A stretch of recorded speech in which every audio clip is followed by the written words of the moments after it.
G'day guys, Chronicles of Solid here and welcome back to another episode of Adventure News where we talk the latest, the greatest and sometimes the hated adventure and dual sport stories. And well, we've got one in each category today. We've got Norden's 901, which everyone's looking forward to. We've got information that Harley is set to release the Pan America. And lastly, we have a production ready CFMoto 800MT. So let's dive into all this adventure bike goodness after the intro.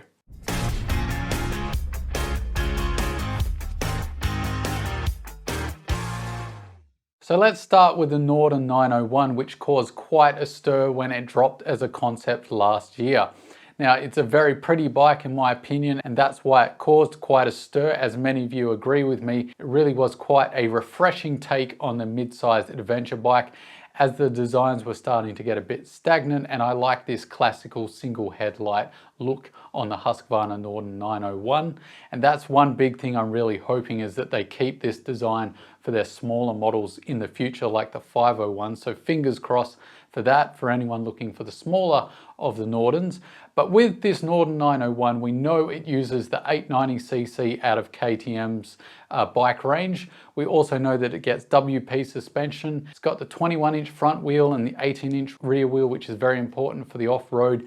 And it also gets the same fuel design as the 890 and 790 Adventure from KTM. So it keeps its fuel quite low down. So center of gravity is also going to be fairly impressive. Now, an interesting claim that HUSQVARNA did say when they released the concept was a class-leading wet weight, which will be interesting to see whether that actually comes to fruition and this will be a light adventure bike. I doubt that it will be groundbreaking. It's really just market hyperbole.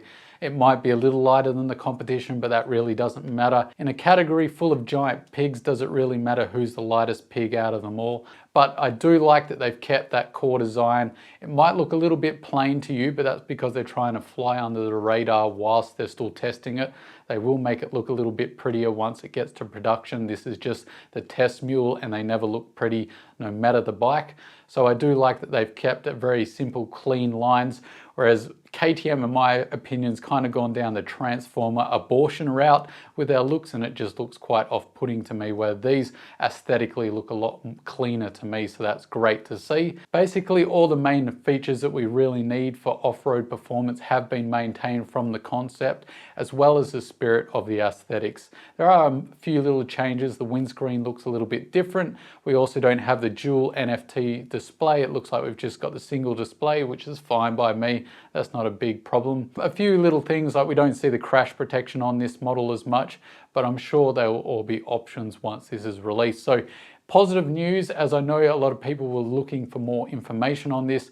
It is taking a little while to be released. I was surprised that this hasn't already been announced as production ready, but who knows when this will be released. Maybe the end of 2021. Even the beginning of 2022 is what I would expect. So that's the news on the Norden 901 from HUSQVARNA. Love it or hate it, the Hail Mary that is the Pan America is going to be released on February 22nd. Harley are really hoping that this will drag in a new customer base. As we all know, they're not doing particularly well through these rough market times. So getting an adventure bike will be very important to them, because that is the best segment sales-wise at the moment, given the current situation. So everyone is going crazy for off-road vehicles, so it couldn't be better timing for Harley. Let's see if this really helps them out.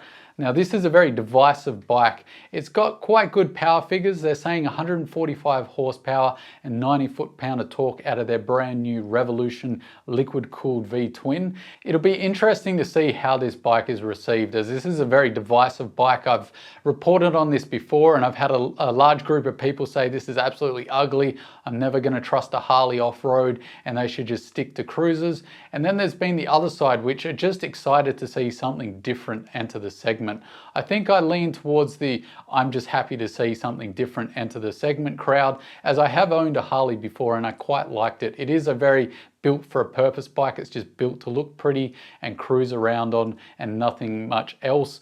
But I did really enjoy the motorcycle. So I'm really looking forward to this shaking up at least the design thought process of many adventure bikes.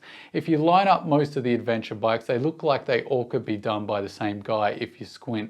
The Harley looks quite different. Whether it's attractive or not is a different story, but just the fact that they've thought outside the box a bit with the design is very interesting to see. And I like a bit of diversity when I'm looking for my new motorcycle. If we all get in our little bubble, our little echo chamber, it all gets a bit boring. So I like to see something new and fresh, even if it isn't exactly what I'd want. It would just be interesting to see how this goes. But let me know down below, are you in the Harley hater or the Harley lover camp? It'll be very interesting to see how this does when it's released on the 22nd of February.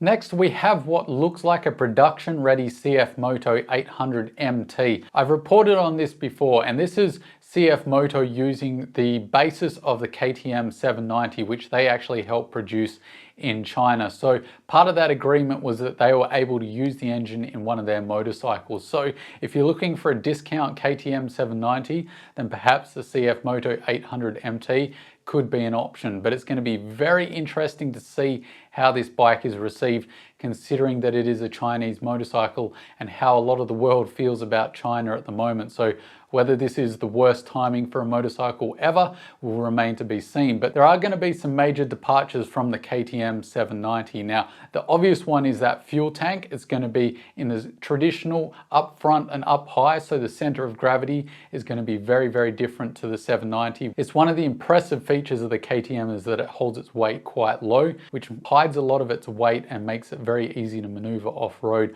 So putting it up high with the fuel tank on this CFMoto, will be interesting to see if this throws the whole handling characteristics out the window.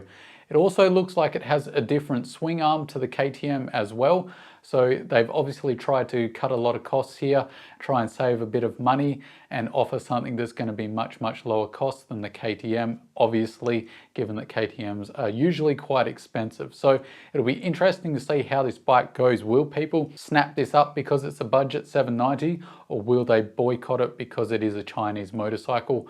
Only time will tell. The design, it looks okay actually. China have definitely taken a turn for the better with their design process, I think, over the last 5 years. Before, they were making very strange looking bikes. Some of the smaller manufacturers do still make some questionable design choices, but CFMoto in particular have kind of caught on to what the Western market prefers in looks department. Now, it's certainly not anything new or fresh. It's very much a copycat amalgamation of designs we've seen, but at least they are relevant and up-to-date designs and they don't look too offensive. So I think that's interesting that they're catching up in the looks department. So let me know your thoughts down below. Are you never going to touch anything Chinese for a long, long time? Or are you actually looking forward to a discount KTM? So that's about it for this episode of Adventure News. Don't forget to smash that like button, stay shiny side up, and I'll see you in the next video, guys. Catch you later.